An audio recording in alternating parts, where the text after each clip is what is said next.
En la cena de Navidad, mi padre anunció: vendemos la casa del lago y tú no verás ni un centavo. Mi hermano se burló: me alegra, nunca lo mereciste. Entonces mi padre sonrió y dijo: el comprador es una empresa llamada Horizonte Capital, 12 millones de dólares, pago al contado. Solo levanté mi copa y respondí con calma: papá, yo soy Horizonte Capital. El silencio que siguió fue más helado que el invierno. Me llamo Alejandro. Tengo 34 años, y si hay algo que aprendí desde muy joven, es a vivir siendo subestimado. Nunca fui el hijo dorado, ese título siempre le perteneció a mi hermano Martín. Él era la estrella, el mariscal de campo del equipo, el que todos veían como futuro empresario, con esa sonrisa perfecta que hacía suspirar a las amigas de mi madre en cada reunión familiar. Yo, en cambio, era el callado, el reservado, más inclinado a pasar horas leyendo o programando en JavaScript que lanzando un balón de fútbol americano. Mientras los trofeos de Martín brillaban en la repisa de la sala, mis medallas de debate yacían olvidadas en una caja bajo las escaleras. Al principio no me importaba, pensaba que, si trabajaba lo suficiente, algún día me notarían,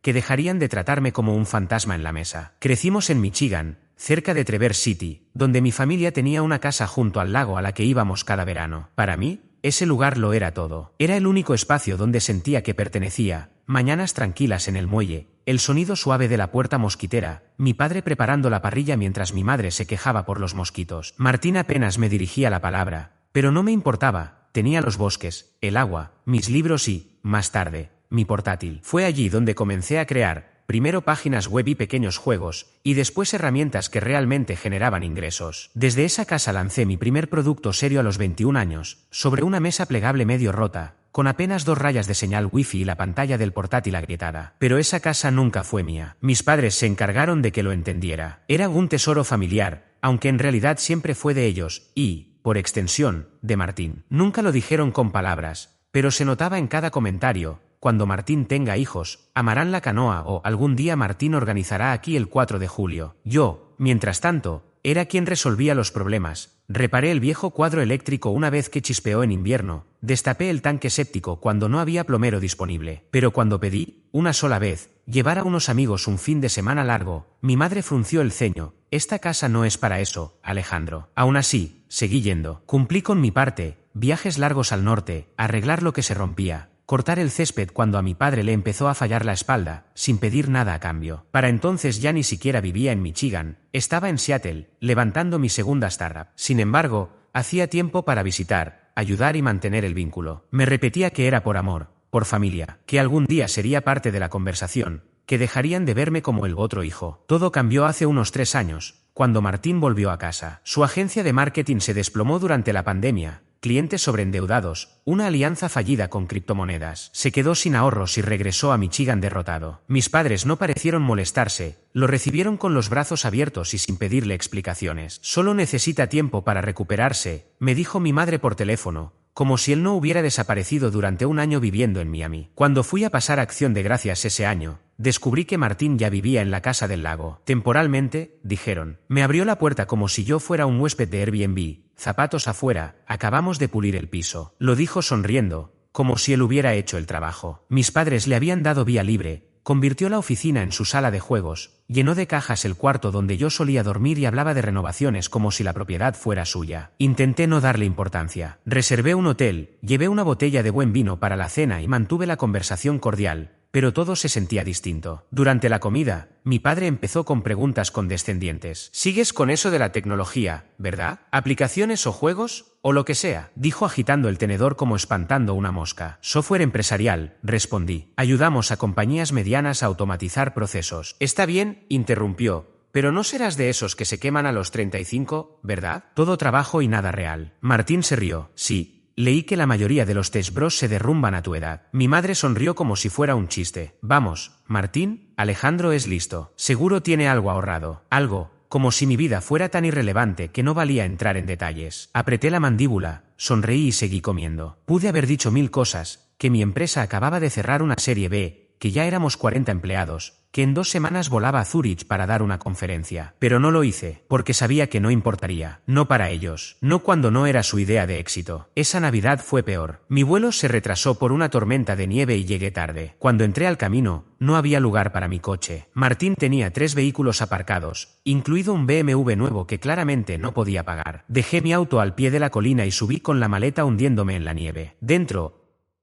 era como entrar a otra casa. Los muebles rústicos desaparecieron, reemplazados por sofás blancos y espejos dorados. Su novia, Natalia, una exmodelo convertida en coach de bienestar, encendía velas por todas partes, aunque mi padre es alérgico a la mayoría de los aromas. Cuando me vio, me escaneó de pies a cabeza. Ah, tú debes ser Alejandro. Última vez que revisé, sí. Respondí. Creí que serías más alto, dijo encogiéndose de hombros. La cena fue incómoda desde el inicio. Martín se sentó a la cabecera y mi padre no dijo nada. El pavó estaba seco, el vino era barato y nadie me preguntó nada sobre mi vida. Ni una sola vez. En cambio, aplaudían los planes de Martín para escalar su consultora de contenidos con inteligencia artificial. Quise reírme, ni siquiera sabía cómo funcionaba ChatGPT. Después del postre, cuando todos estaban relajados, mi padre levantó la copa con una sonrisa triunfal. Tengo un anuncio, dijo, con los ojos brillantes. Hemos decidido vender la casa del lago. Me quedé helado. ¿En serio? ¿Venderla? Asintió. Ya tenemos comprador. Horizonte Capital, 12 millones. Pago en efectivo. Martín dio un grito. Increíble, por fin nos deshacemos de esta vieja ruina. No podía creerlo. ¿12 millones? ¿No estaba tasada en 6? Mi padre sonrió. Horizonte Capital debía desear esa propiedad con desesperación. No hicimos preguntas. Firmamos el contrato ayer. Luego, él se giró hacia mí. Y antes de que lo preguntes, dijo con tono firme, no vas a recibir ni un centavo. Todo irá a un fideicomiso para tu madre y para mí. Martín nos ha estado ayudando bastante últimamente, así que cuidaremos de él más adelante. Pero tú ya tienes tu pequeño negocio, ¿no? Sentí la garganta seca. La habitación pareció dar vueltas. Bien, intervino Martín con una sonrisa arrogante. Nunca lo mereciste de todos modos. Los observé en silencio. Mis padres, mi hermano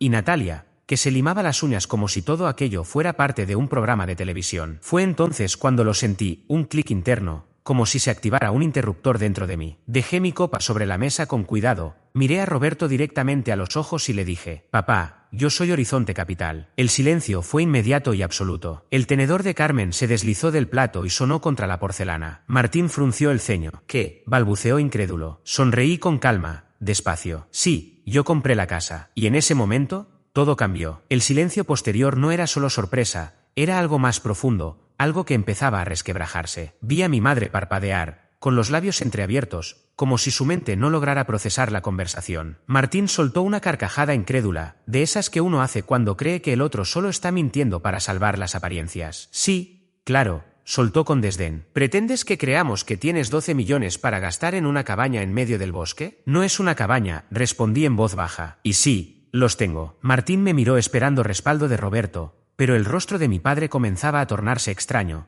entre rojo y pálido, como si no supiera si enfurecerse o asustarse. Eso es ridículo, dijo Carmen, forzando una risa nerviosa. No seas dramático, Alejandro. Esto no es un juego. Entonces metí la mano en el bolsillo de mi abrigo y saqué una copia cuidadosamente doblada del contrato de compra, la misma que había impreso por si se daba exactamente este momento, y la coloqué sobre la mesa, justo al lado de la fuente con salsa de arándanos. Página 3, indiqué, justo arriba de las instrucciones para la transferencia. Comprador, Horizonte Capital LLC. Director general, Alejandro de Gómez. Mi nombre completo, mi firma, notariado. Roberto tomó el documento con los dedos temblorosos. Lo leyó una vez, luego otra, y una tercera, como si creyera que, al mirarlo lo suficiente, las palabras iban a cambiar por arte de magia. Imposible, susurró. No lo es, respondí. Ustedes firmaron los documentos. Simplemente no se molestaron en averiguar quién estaba detrás de la empresa. Ni siquiera fue difícil. Contraté a una firma de adquisiciones inmobiliarias hace meses, bajo el nombre de Horizonte Capital. Les expliqué que instruía al equipo para acercarse a Roberto fingiendo que eran inversionistas interesados en un desarrollo moderno, algo llamativo, como condominios vista al lago. La oferta fue exageradamente alta. Les pedí actuar con rapidez, halagarlo,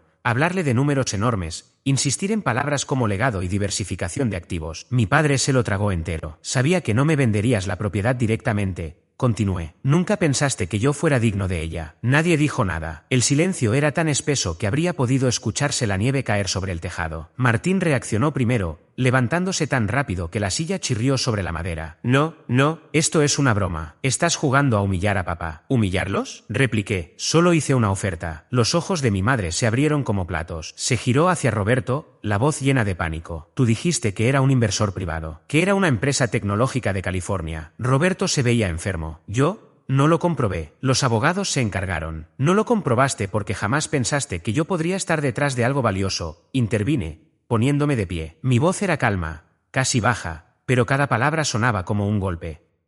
Dejaste claro durante años que Martín era el futuro de esta familia. Yo solo era el raro pegado a una pantalla. ¿Adivina qué? Esa pantalla construyó una empresa. Una empresa con capital suficiente para comprar esta casa. Martín comenzó a pasear por la sala, murmurando para sí. Luego me miró como si me hubieran salido cuernos. ¿De verdad compraste la casa a espaldas de la familia? ¿Qué clase de monstruo vengativo hace eso? Lo miré de frente. El tipo al que le dijeron toda su vida que no pertenecía aquí. El que decidió dejar de pedir permiso. Pero aquello no había terminado. Ni de lejos. A la mañana siguiente, me levanté temprano y salí al balcón, el mismo en el que me sentaba de adolescente a mirar cómo el lago brillaba bajo el sol, solo que ahora era mío. Sin embargo, mientras esa idea se asentaba, sentí un peso extraño en el pecho, mitad orgullo, mitad tristeza. Esta no era la victoria que había imaginado. No quería un triunfo con sabor a exilio. Hice café y esperé, y, como lo supuse, Martín apareció alrededor de las 7, arrastrando los pies, con los ojos inyectados de sangre y la camisa arrugada, rebosando furia. ¿Crees que esto cambia algo? Escupió. ¿Crees que ser dueño te hace parte de la familia? No,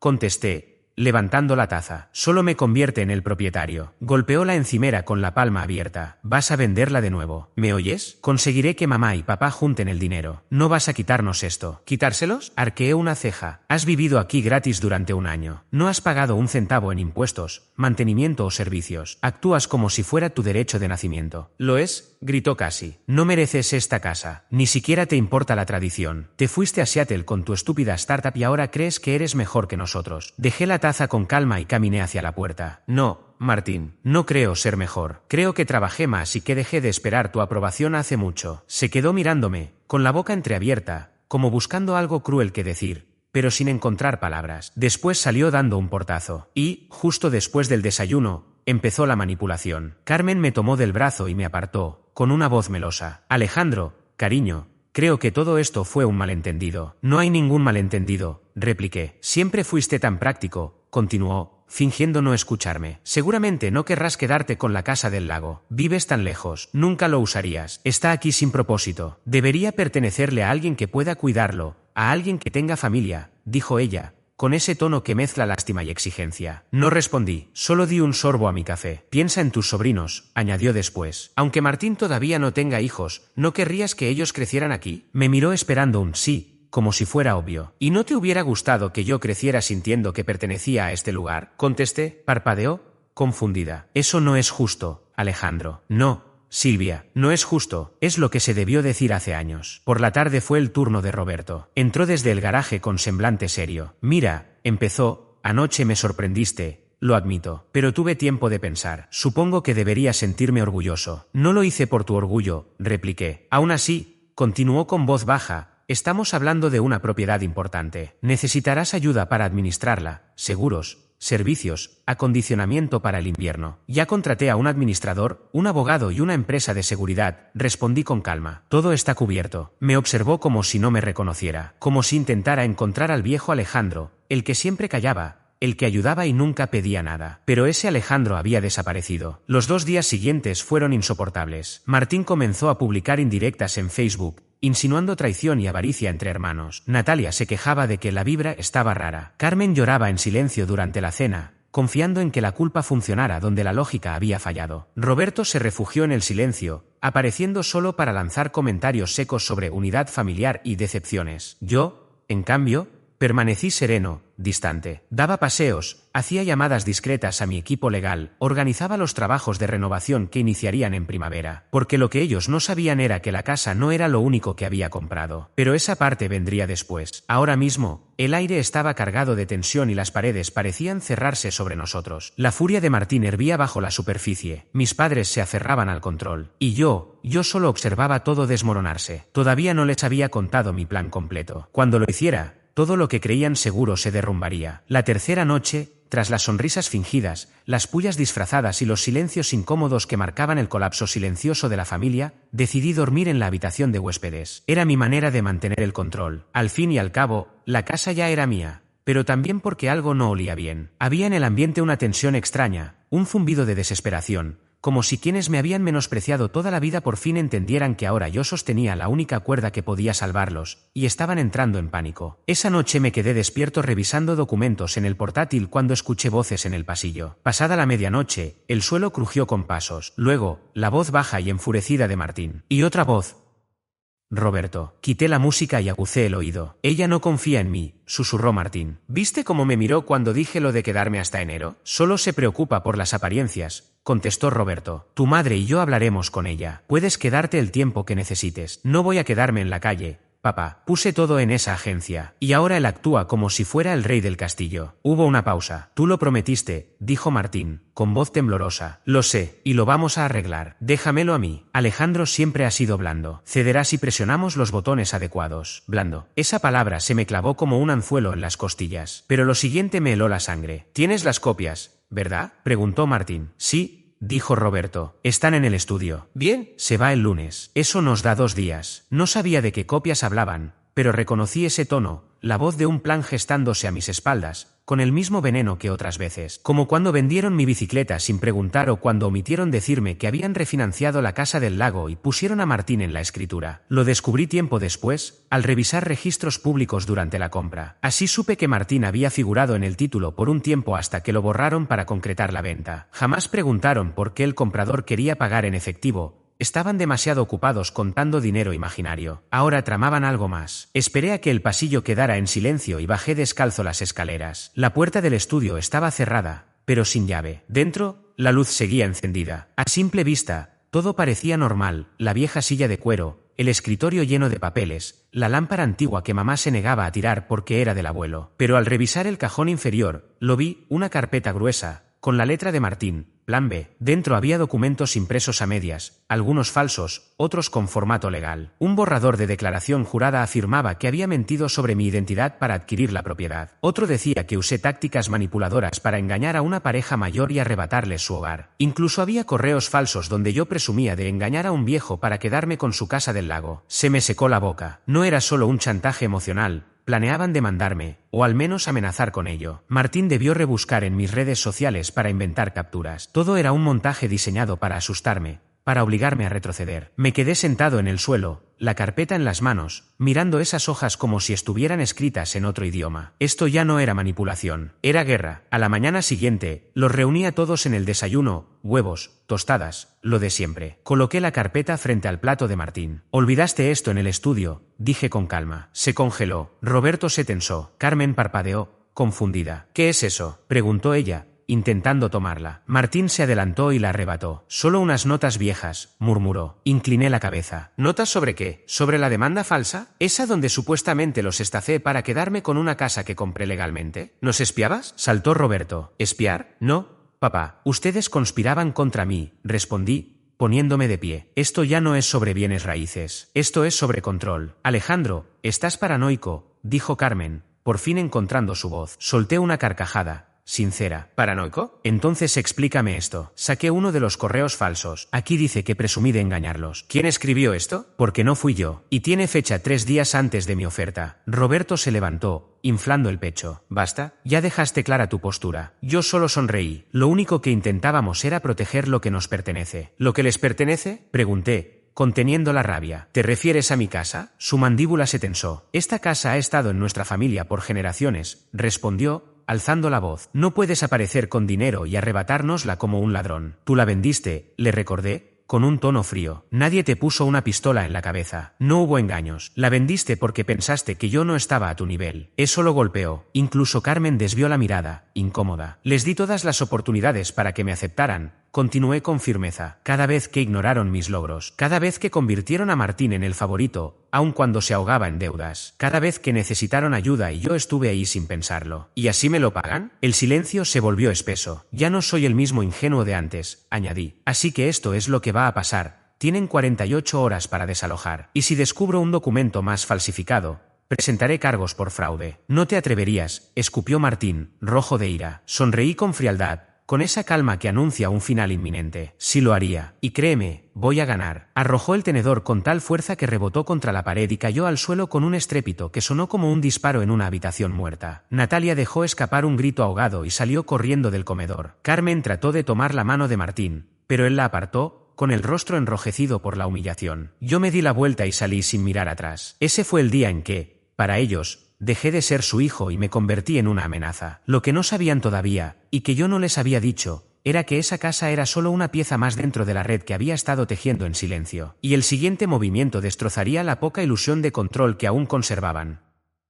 Lo peor no fue la traición en sí, ni siquiera la demanda falsa o las mentiras que estuvieron dispuestos a firmar para pintarme como un depredador. Eso podía soportarlo. Llevaba toda mi vida acostumbrándome a pequeñas dosis de traición, comentarios despectivos, exclusión en las fotos familiares, miradas que me convertían en un fantasma sentado en la mesa, mientras Martín recibía aplausos incondicionales. No, lo verdaderamente doloroso fue darme cuenta de que, en el fondo, aún albergaba una esperanza, que, a pesar de todo, quería creer que esta vez sería distinto, que si lograba algo lo suficientemente grande, impecable e innegable, por fin dejarían de fingir que no existía, que me mirarían como lo hicieron con Martín cuando se graduó, o cuando anunció que abriría su propia agencia, con orgullo. Pero no, en lugar de eso, me vieron como una amenaza y me trataron como tal. Después de aquella confrontación en el desayuno, la casa se volvió gélida. No en sentido literal, aunque era pleno diciembre, sino en la forma en que las palabras dejaron de circular. Las siguientes 24 horas fueron asfixiantes. Nadie me miraba a los ojos. Martín comenzó a cerrar con llave la habitación que compartía con Natalia,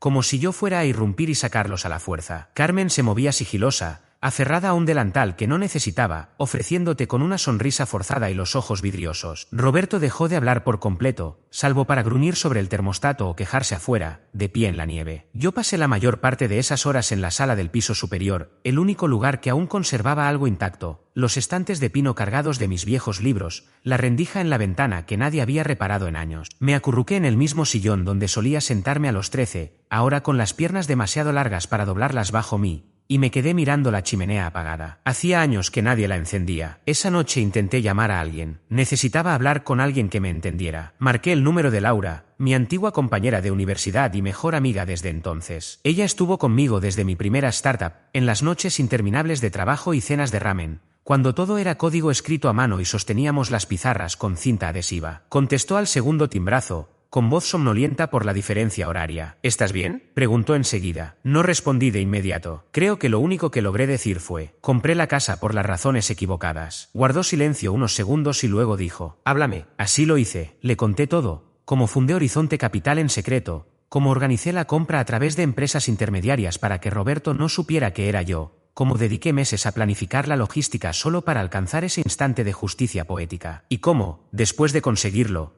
todo se sentía vacío. Nunca iban a aceptarte, Alejandro, me dijo con suavidad. Lo sabes, ¿verdad? Asentí aunque no pudiera verme. Pensé que si jugaba su juego mejor que ellos, murmuré. Pero siempre mueven la meta, respondió ella. Porque nunca iban a dejarte ganar, añadió. Para ellos siempre fuiste el recordatorio de su decepción. Permanecimos en línea una hora más. No me dijo qué hacer. No hacía falta. Solo escuchar a alguien que me viera de verdad bastó para no hundirme por completo. Porque eso era lo que sentía: duelo. Duelo por la familia que creí que aún podía recuperar. Duelo por el niño que cargaba una caja de herramientas para arreglar escalones rotos esperando un simple gracias. Duelo por el hombre que construyó un imperio solo para que alguien lo notara en la mesa. A la mañana siguiente, no bajé a desayunar. Me quedé en la sala, encendí la computadora y comencé a hacer listas. Reales, concretas y brutales. Logística de desalojo, plazos, contingencias legales, rastreo de activos. Intenté ser amable. Les di tiempo, les di dignidad, pero habían cruzado un límite. Aún así, no iba a gritar, no iba a lanzar platos ni azotar puertas ni darles excusas para pintarme como inestable. Fui el fantasma en esa casa durante demasiado tiempo como para no saber que el poder también se ejerce en silencio. Así que hice lo que mejor sé hacer: planificar. Primero, llamé a Gabriela, mi abogada inmobiliaria,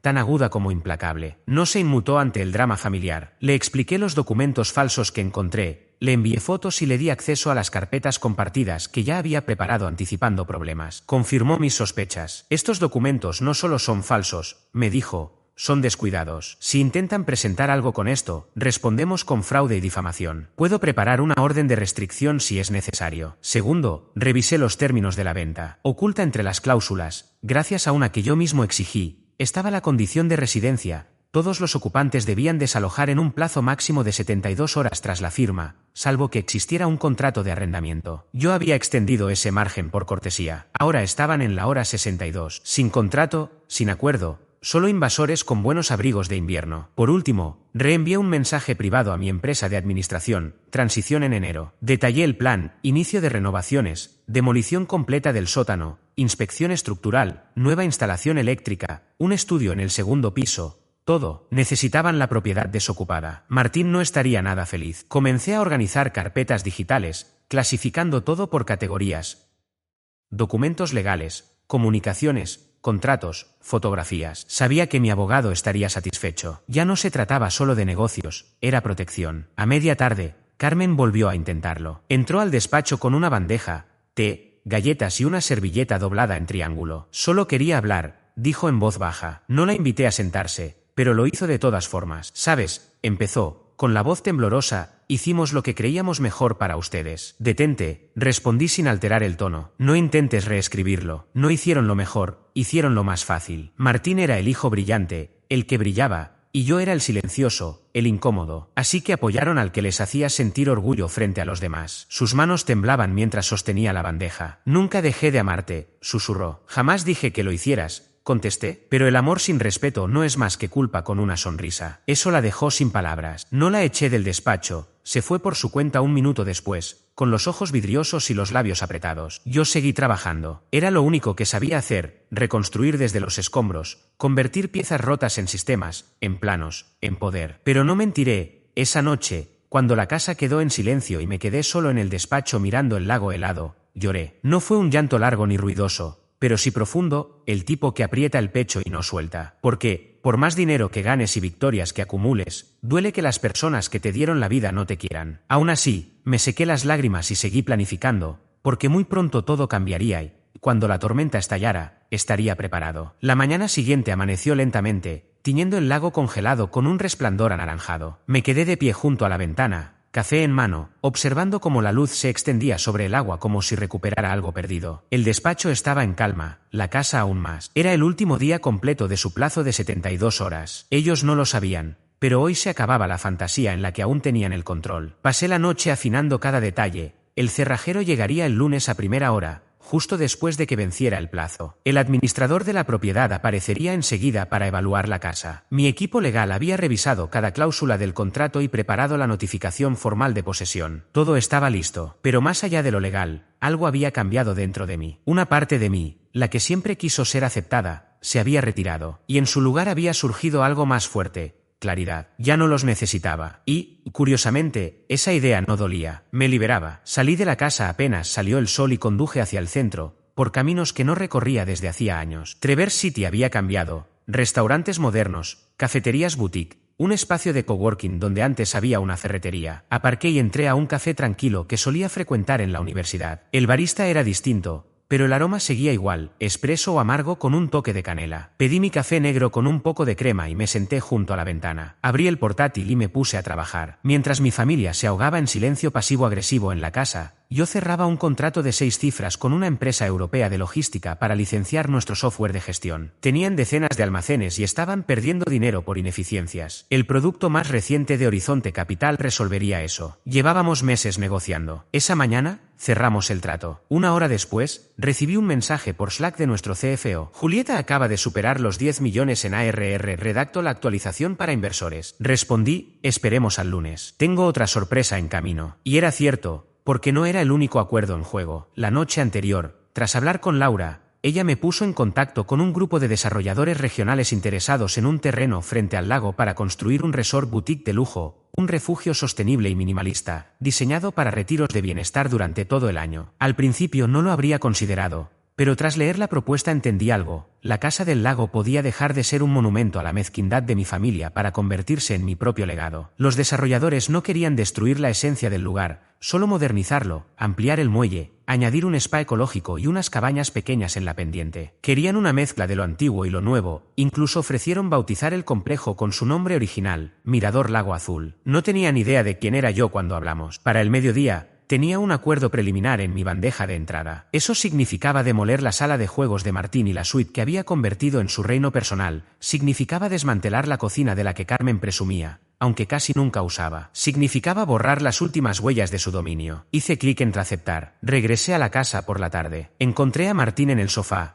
con el portátil sobre las piernas, escribiendo frenéticamente. Natalia ya no estaba, según supe, se había marchado esa mañana tras una discusión que sacudió el pasillo superior. Algo sobre no querer pasar frío en esa casa deprimente llena de perdedores. Ni siquiera Martín logró convencerla de quedarse. Carmen estaba en la cocina, ojos rojos, fingiendo ordenar el especiero. Roberto no había vuelto, salió temprano y no había regresado, aunque su camioneta seguía en la entrada, lo que significaba que estaría por ahí, lamiéndose las heridas. No me importaba. Ya no pensaba ceder espacio a quienes solo me veían cuando les convenía. Martín levantó la vista, con los ojos enrojecidos. «¿Vas a arrepentirte de esto?» «No», contesté. «El que se arrepentirá eres tú». Cerró el portátil de golpe. «¿Crees que eres el bueno en esta historia? Compraste tu entrada a una casa que nunca debiste tener. ¿Eso te hace poderoso? Solo te convierte en una serpiente con traje». Incliné la cabeza. «¿Quieres hablar de serpientes? Tengo los documentos falsificados, los correos fraudulentos, un abogado que ya los archivó con fecha y hora. Si quisiera, podría arruinarte la próxima década, pero aún no lo he hecho». Abrió la boca, la cerró. Estaba perdido, como si no entendiera que las reglas habían cambiado sin su permiso. «No perteneces aquí», murmuró. «Yo soy el dueño aquí», repliqué. Pasé a su lado, dejé mi portátil sobre la mesa del comedor y llamé al administrador de la propiedad en altavoz. «Hola, Silvia»,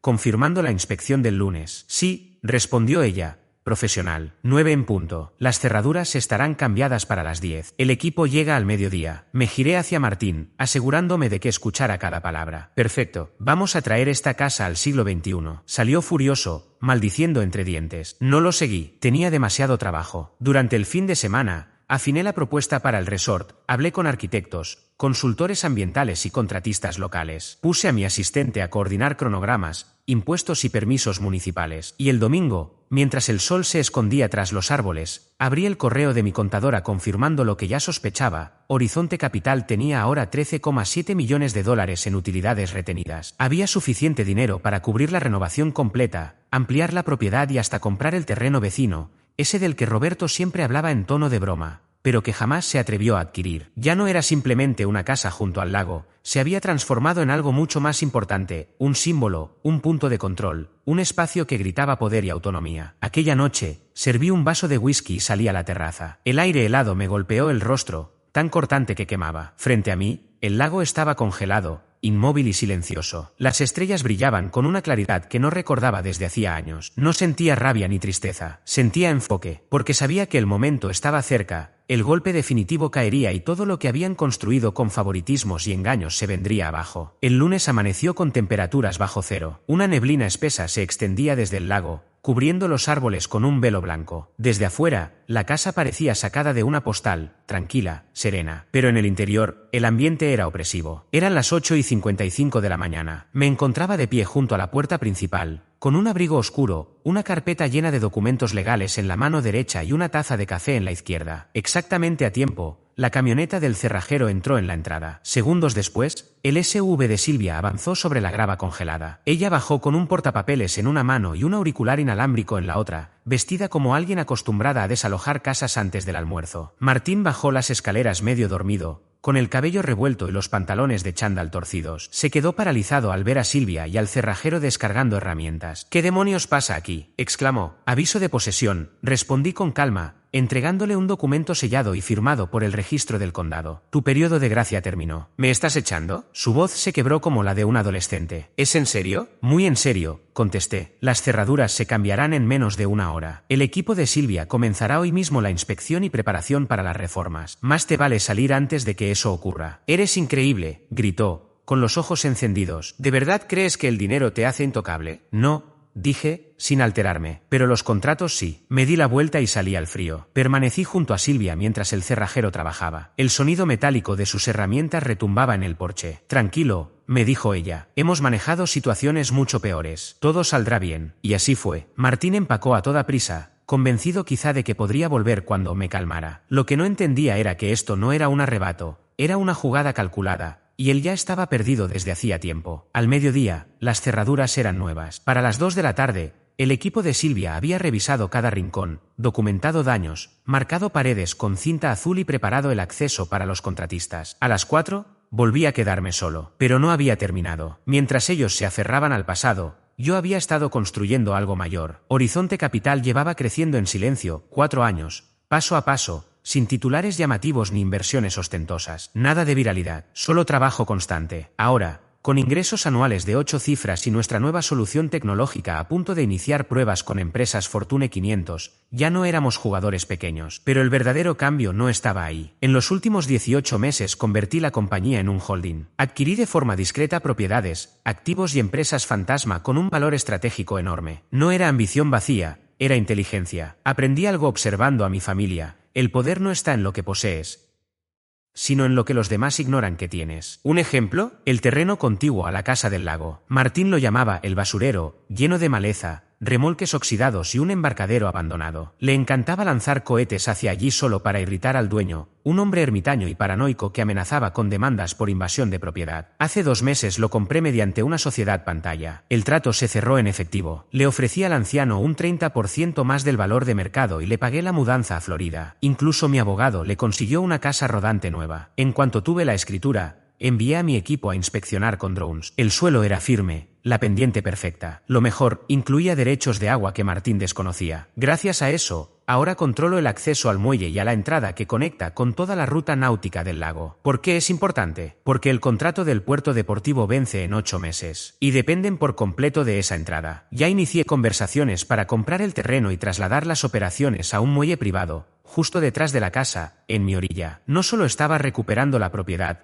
estaba rediseñando la economía local. Una semana después, mi asistente confirmó que el registro de Mirador Lago Azul Retreats estaba finalizado. Un complejo exclusivo con cabañas de bienestar, spa, marina privada y un centro de conferencias inteligente equipado con herramientas de IA de Horizonte Capital. Todo diseñado con discreción, lujo y tarifas elevadas. Cada huésped pasará bajo un arco que llevará mi apellido. Ese mismo día, la Junta de Turismo local me contactó. Querían promocionar el proyecto en la campaña de primavera. Les emocionaba que alguien de la zona reinvirtiera en la comunidad. Incluso pidieron una entrevista. Ni siquiera saben aún mi apellido real. Aquella noche, en mi despacho ahora, abrí una vieja caja de recuerdos. Fotos, Martín y yo en el lago, Roberto asando carne, Carmen tomando el sol. Incluso una Polaroid mía con un pez que pesqué a los 7 años, sonriendo orgulloso. En el reverso, la letra de mi madre. Martín le ayudó con el anzuelo. Mentira, lo hice solo. Hasta mis recuerdos habían sido manipulados. Pero esta vez, yo escribía la historia, y el último capítulo estaba por comenzar. Porque ayer, Martín cometió un error más. Llamó a tío Ernesto, albacea del fideicomiso de mis abuelos. No hablaba con él desde hacía años, aunque siempre rondaba los dramas familiares como un satélite lejano. Martín lo buscó para ganarse su apoyo. En cambio, fue tío Ernesto quien me llamó a mí. Resulta que aún quedaba un activo en el fideicomiso que no se había repartido. Un terreno al sur del lago, reservado para el heredero más responsable. Tío Ernesto llevaba años observando en silencio. Tras nuestra conversación, me dijo con calma: creo que ya lo decidí. La próxima semana me transfiere la escritura. Le agradecí. No hubo arrogancia ni orgullo en mi respuesta, solo gratitud. Porque la verdadera venganza no siempre implica destruir. A veces, se trata de heredar. Y en ese momento, ya lo tenía todo: la casa, el terreno,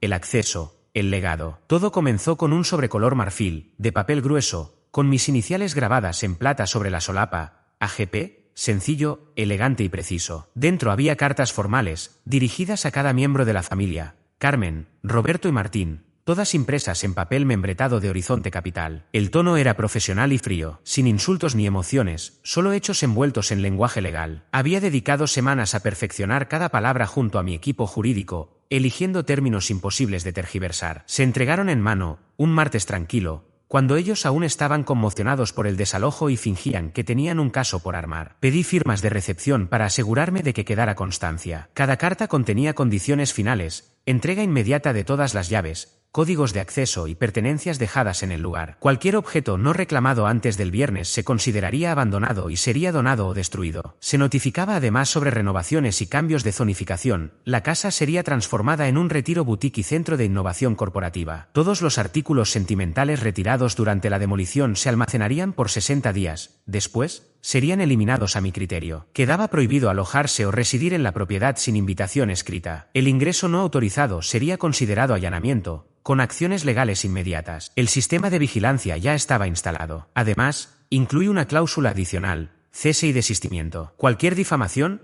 amenaza o intento de contactar a mis inversionistas o socios generaría una respuesta legal automática. Martín recibió la última. Pedí a la asistente de Silvia que se la entregara personalmente en el vestíbulo del espacio de coworking donde él fingía reconstruir su carrera. Me contó que, al leerla, se puso pálido, murmuró algo sobre abogados fanfarroneando y salió furioso. Pero esa fue solo la primera fase. La segunda comenzó la semana siguiente, en silencio y con precisión. Llamé a tío Ernesto para confirmar que los documentos del terreno al sur estaban firmados y registrados. No valía mucho por sí mismo, solo un fragmento de bosque sin vistas, pero se encontraba en la única vía que conducía a la Casa del Lago. Gracias a mis nuevos derechos de zonificación aprobados por el condado, ahora controlaba todo el acceso. Luego compré los derechos de servidumbre del antiguo sendero que conectaba con el muelle público, un detalle ignorado por muchos y amparado en leyes locales. Martín había usado ese camino toda su vida, creyendo que era estatal. No lo era, ahora me pertenecía, y lo cerré legalmente. Al día siguiente aparecieron los letreros: propiedad privada, prohibido el paso, infractores serán procesados. Instalé incluso una reja. Cuando Martín regresó, furioso, gritando a los obreros que trabajaban en la cimentación de las nuevas cabañas, ellos ni se inmutaron. Le entregaron una copia plastificada de la ordenanza sobre allanamiento y le pidieron que se retirara. Intentó llamarme. Dejé sonar el teléfono. Me escribió mensajes. Lo bloqueé. Luego envió correos. Se los reenvié a Gabriela,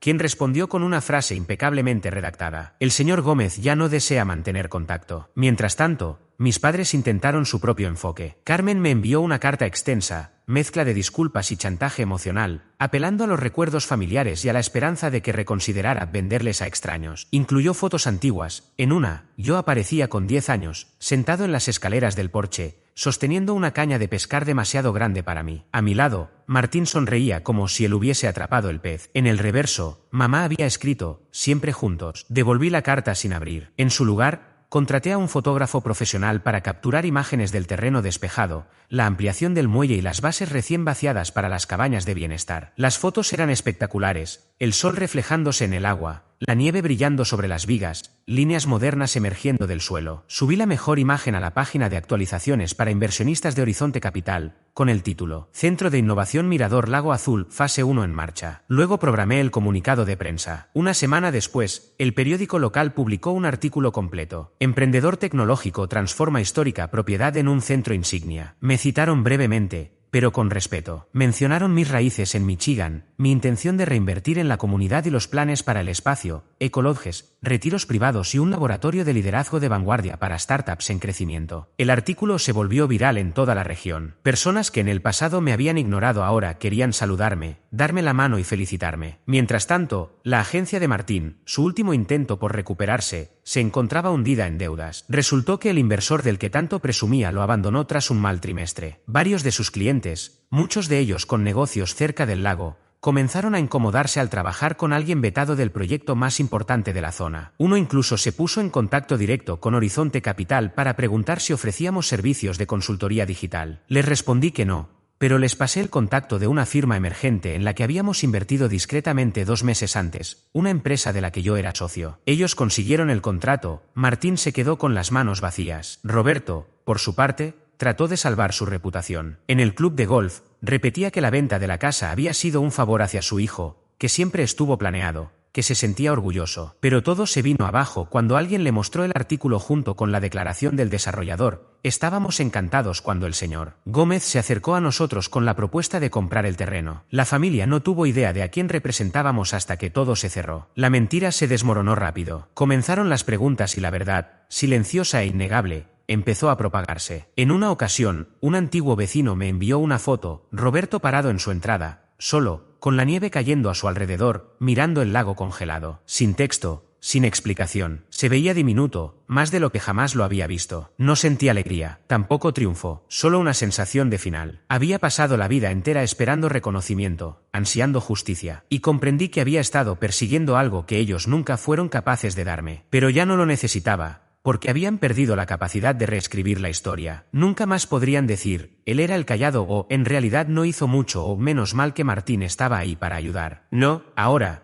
Cuando la gente miraba hacia la casa del lago, veían mi visión, mi nombre, mi poder. Y eso bastaba. El colapso no ocurrió de golpe. Llegó poco a poco, como el agua filtrándose en las grietas de un cimiento, silenciosa, constante e imparable. 3 semanas después del comunicado de prensa, Carmen me envió una carta formal a través de su abogada, solicitando reconsideración compasiva de las restricciones de acceso. Decía que le costaba aceptar la pérdida de la casa y pedía que, al menos en las fiestas, les permitiera visitarla. No respondí. Mi abogada lo hizo por mí. Les recordó que la propiedad ahora tenía uso comercial, no residencial, que los derechos de visita no aplicaban y que cualquier intento de ingresar sin consentimiento escrito violaría tanto las leyes de allanamiento como la orden civil impuesta tras sus intentos de falsificar documentos legales. Carmen nunca volvió a escribir. Roberto, en cambio, no pudo soltarlo. En su club intentaba torcer la historia, diciendo que lo presioné, que lo engañé con letra chica. Nadie lo creyó, no después de que el periódico local publicara un segundo artículo sobre el impacto positivo del centro de retiro, creación de empleos, subvenciones de sostenibilidad,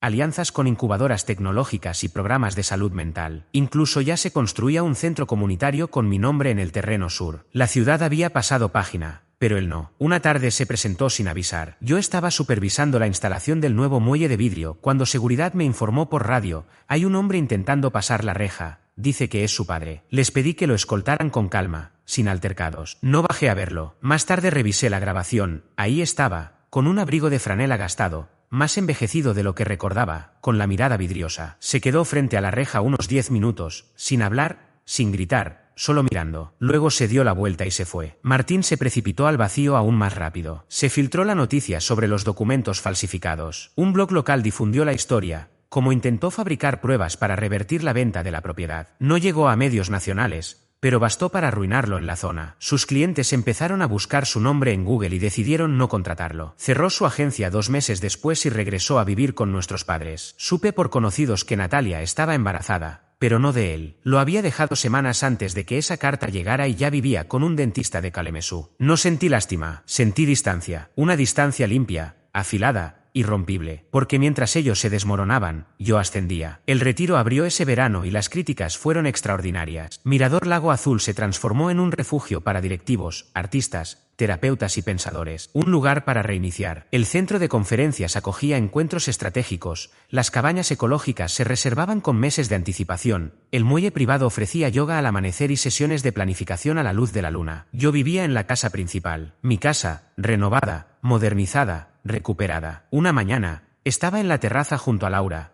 tomando café mientras el lago brillaba bajo el sol. Ella sonrió al ver a un grupo de huéspedes remar en kayak sobre el agua quieta. «Lo lograste», dijo. Asentí. Me tomó lo suyo. «¿Los extrañas?», preguntó después. Pensé en los cumpleaños ignorados, en los elogios reservados para Martín, en las burlas, en los años perdidos esperando que me vieran. Negué con la cabeza. «No», respondí. Ellos nunca existieron. No realmente, solo la versión que yo deseaba. Laura no añadió nada. No hizo falta. Permanecimos en silencio, dejando que la mañana se extendiera. Entonces sonó mi teléfono, un mensaje de un número desconocido. Esperaba otra foto, otro intento de reproche. Pero era solo un texto, 3 palabras. Todo se acabó. Lo leí despacio, lo borré y dejé el móvil sobre la mesa. Me levanté, caminé hasta el borde de la terraza y respiré hondo. Frente a mí, el agua del lago estaba en calma, reflejando un cielo claro que parecía no tener fin. Y por primera vez en mucho tiempo, supe que yo tampoco tenía límites.